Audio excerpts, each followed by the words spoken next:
ಚಿಕ್ಕಮಗಳೂರಿನಲ್ಲಿ ವರ್ಣನ ಅಬ್ಬರ ಜೋರಾಗದೆ ಅಡಿಕೆ ಬಾಳೆ ಬೆಳೆ ನಾಶವಾಗದೆ ಭದ್ರೆಯ ಅಬ್ಬರ ಒಂದು ಕಡೆ. ಹೀಗಾಗಿ ಕಾಫಿ ಹಾಗೆ ಏಲಕ್ಕಿ ಬೆಳೆ ಕೊಚ್ಚಿಕೊಂಡು ಹೋಗದೆ. ಕಳಸಾ ತಾಲೂಕಿನ ಸಂಸೆ ಸಮೀಪದ ಹೊಸಮಠ ಗ್ರಾಮದಲ್ಲಿ ಆಗಿರುವಂತಹ ಘಟನೆ ಇದು. ಅಶೋಕ್ ಎಂಬುವರ ತೋಟಕ್ಕೆ ಭದ್ರಾ ನದಿಯ ನೀರು ನುಗ್ಗಿದೆ.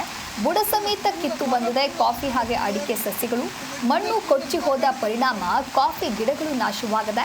ತೋಟದ ಸ್ಥಿತಿಯನ್ನು ಕಂಡು ಅಶೋಕ್ ದಂಪತಿ ಕಣ್ಣೀರು ಹಾಕಿದ್ದಾರೆ. ಸರ್ಕಾರದಿಂದ ಪರಿಹಾರಕ್ಕೆ ಅಶೋಕ್ ಹಾಗೆ ಗ್ರಾಮಸ್ಥರ ಆಗ್ರಹ ಕೇಳಿಬಂದಿದೆ. ಚಿಕ್ಕಮಗಳೂರು ಜಿಲ್ಲೆ ಕಳಸಾ ತಾಲೂಕಿನ ವರ್ಣದೇವನ ಉಗ್ರತ್ವಕ್ಕೆ ಕಳಸಾ ತಾಲೂಕು ಈಗ ಸಾಕ್ಷಿಯಾಗಿದೆ.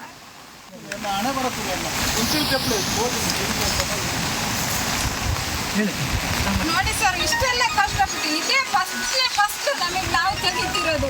ಇಷ್ಟು ವರ್ಷ ನಾವು ₹1 ಸಮೇತ ಫಸಲು ಕೈ ಸಿಕ್ಕಿಲ್ಲ ನಮಗೆ. ಈ ಸಲನೇ ನೋಡಿ ಈ ಗುಡ್ಡ ಅಂತ್ರೆಲ್ಲ ಆಯ್ತು. ಇಷ್ಟು ನಮಗೆ ಏನು ಮಾಡೋದು ಸರ್? ನಾವು ಹೆಂಗೆ ಜೀವನ ಮಾಡೋದು ಹೇಳಿ? 2 ಹೆಣ್ಮಕ್ಳು ಇರೋದು ನಮಗೆ, ಬೇರೆ ಯಾವುದೂ ಇಲ್ಲ. ಕಷ್ಟದಲ್ಲಿ ಕಾಲ ಕಳೀತೀವಿ. ಜೀವನ ಪೂರ್ತಿ ಇದ್ದೇ ಆಗಿದೆ.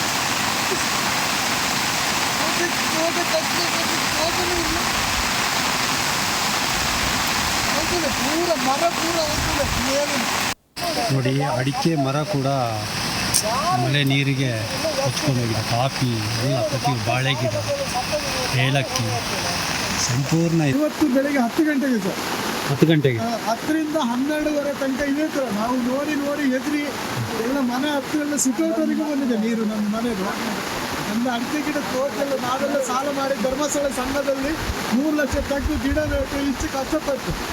ಇವತ್ತು ನಾನೀಗ 4:15ಗೆ ಪಂಚಾಯತಿಗೆ ಹೋಗಿ ಹೇಳಿದಾಗ ಅಲ್ಲಿ ಒಬ್ಬರು ಸಿಕ್ಕಿದ್ದು. ಅವ್ರಿಗೆ ಹೇಳಿದೆ, ಅವ್ರು ಹೇಳಿದ್ರೆ ಸೋಮವಾರದವರೆಗೂ PDO ಅಲ್ಲ, ಸೋಮವಾರ GPS ಫೋಟೋ ಮಾಡಬೇಕು. ನಾವು ಸೋಮವಾರ ಬಂದು PDO ಕರ್ಕೊಂಡ್ಬಂದು GPS ಮಾಡಿದ್ವಿ. ಮತ್ತೆ ನಿಮಗೆ ಅದೇನು ಅಂತ ಮತ್ತೆ ಕೃಷಿ ಇಲಾಖೆಗೆ ತೋಟಗಾರಿಕೆ ಇಲಾಖೆಗೆ ಕೊಡ್ತೀವಿ, ನಾವೆಲ್ಲ ಇದು ಮಾಡ್ತೀವಿ ಅಂತ ಹೇಳಿದ್ದಾರೆ. ನಮಗೆ ಇವತ್ತು ರಾತ್ರಿ ನಾವು ಮಲಗೋದು ಹೆಂಗೆ ಕಷ್ಟ ಈ ನೋಡ್ಕೊಂಡು ನಾವು ಹಿಂಗೆ ಗೊತ್ತಾಗ್ತದೆ. ನಮ್ಮ ಪರಿಸ್ಥಿತಿ ಈ ಥರ ಇದೆ. ಹೆಚ್ಚು ದೊಡ್ಡ ಅಡಿಕೆ ಮರ ಬೆಳೆಸ್ಬೇಕಾದ್ರೆ ನಾನು ಹೇಳ್ತೀನಿ, ರಾತ್ರಿ ನಾನು ನನ್ನ ಹೆಂಡತಿ ಮಕ್ಕಳು ಸಾಕೊಂಡು ಮಕ್ಕಳು. ಯಾವ ಗಿಡ ಎಲ್ಲ ಹೋಗಿದೆ ಅಮ್ಮ ನಿಮಗೆ? ನಮ್ದು ಅಡಿಕೆ ಹೋಗಿದೆ ಸರ್, ಏಲಕ್ಕಿ ಹೋಗಿದೆ, ಕಾಫಿ ಹೋಗಿದೆ, ಎಲ್ಲ ಪ್ರತಿಯೊಂದು ಹೋಗಿದೆ ಸರ್ ನಮ್ಮದು. ನಾವು ಇನ್ನೊಬ್ರು ತೋಟದಲ್ಲಿ ಕೂಲಿ ಕೆಲಸ ಮಾಡಿ ದುಡಿತಿರೋದು. 2 ಹೆಣ್ಮಕ್ಳಿದ್ದಾವೆ ಸಣ್ಣ ಸಣ್ಣವು.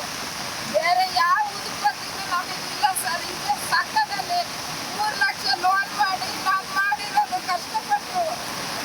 ಕೆಲಸಕ್ಕೆ ಜನ ಇಲ್ಲ ಸರ್, ಮನೆ ಬೇರೆ ಸರಿ ಇಲ್ಲ ನಮ್ಮದು. ಪ್ರತಿಫಲವನ್ನು ತಿನ್ನಬೇಕು. ಜೀವನ ಪೂರ್ತಿ